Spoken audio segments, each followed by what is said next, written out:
മത്തായി എഴുതിയ സുവിശേഷം 12-ാം അധ്യായം 39 മുതൽ 50 വരെയുള്ള വാക്യങ്ങൾ. അപ്പോൾ ശാസ്ത്രിമാരിലും പരീശന്മാരിലും ചിലർ അവനോട്, ഗുരോ, നീ ഒരടയാളം ചെയ്തു കാണുവാൻ ഞങ്ങൾ ഇച്ഛിക്കുന്നു എന്ന് പറഞ്ഞു. അവൻ അവരോട് ഉത്തരം പറഞ്ഞത്, ദോഷവും വ്യഭിചാരമുള്ള തലമുറ അടയാളം തിരിയുന്നു. യോന പ്രവാചകന്റെ അടയാളമല്ലാതെ അതിന് അടയാളം ലഭിക്കുകയില്ല.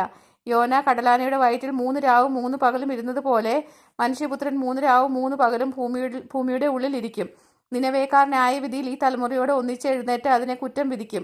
അവർ യോനയുടെ പ്രസംഗം കേട്ട് മാനസാന്തരപ്പെട്ടുവല്ലോ. ഇതാ, ഇവിടെ യോനയിലും വലിയവൻ. തെക്കേ രാജ്ഞി ന്യായവിധിയിൽ ഈ തലമുറയോട് ഒന്നിച്ച് ഉയർത്തെഴുന്നേറ്റ് അതിനെ കുറ്റം വിധിക്കും. അവൾ ശലോമോന്റെ ജ്ഞാനം കേൾപ്പാൻ ഭൂമിയുടെ ആർദികളിൽ നിന്ന് വന്നുവല്ലോ. ഇവിടെ ഇതാ ശലോമോനിലും വലിയവൻ.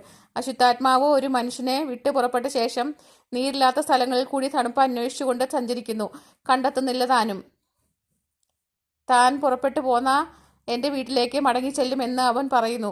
ഉടനെ വന്ന് അത് ഒഴിഞ്ഞതും അഴിച്ചുവാരി അലങ്കരിച്ചതുമായി കാണുന്നു.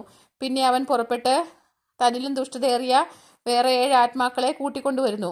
അവരും അവിടെ കയറി പാർക്കുന്നു. ആ മനുഷ്യൻ്റെ പിന്നത്തെ സ്ഥിതി മുമ്പിലത്തിലേലും വളരെ വല്ലാതെയാകും. ഈ തലമുറയ്ക്കും അങ്ങനെ സംഭവിക്കും.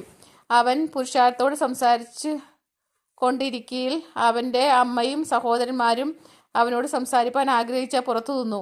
ഒരുത്തൻ അവനോട്, നിന്റെ അമ്മയും സഹോദരന്മാരോട് നിന്നോട് സംസാരിപ്പാൻ ആഗ്രഹിച്ച് പുറത്തു നിൽക്കുന്നു എന്ന് പറഞ്ഞു.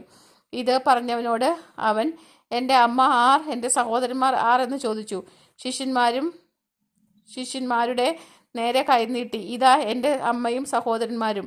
സ്വർഗസ്ഥനായ എൻ്റെ പിതാവിൻ്റെ ഇഷ്ടം ചെയ്യുന്നവൻ എൻ്റെ സഹോദരന്മാരും സഹോദരിമാരും അമ്മയും ആകുന്നു എന്ന് പറഞ്ഞു.